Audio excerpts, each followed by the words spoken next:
This is the brand new Google Pixel 9 Pro. Let's unbox it together. There are 4 different color options, same as the Pixel 9 Pro XL. This one is called Hazel, but this one has a slightly smaller display. And that smaller display form factor impacts the battery as well. Pixel 9 Pro has a 4700 milliampere hour battery, which will be good for about 100 hours in extreme battery saver mode, but you're pretty limited in what you can do. So in my early testing, 24 hours was about the norm.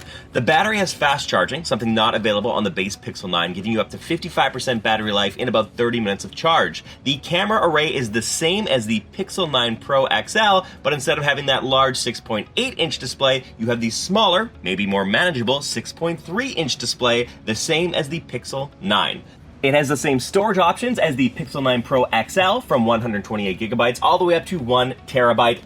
All of the cool AI features that you've probably seen on the other Pixel 9 phones are also available on the Pixel 9 Pro. So that includes Add Me, which is great for group photos where the photographer has to swap spots so that they can actually be in the picture. There's also some cool photo editing stuff as well. The Magic Eraser works really well with the extra AI enhancements. And when you pick up a Google Pixel Pro, you will also get 1 year of Gemini Advanced for free with the device, which is super valuable so you can test out all those great AI features.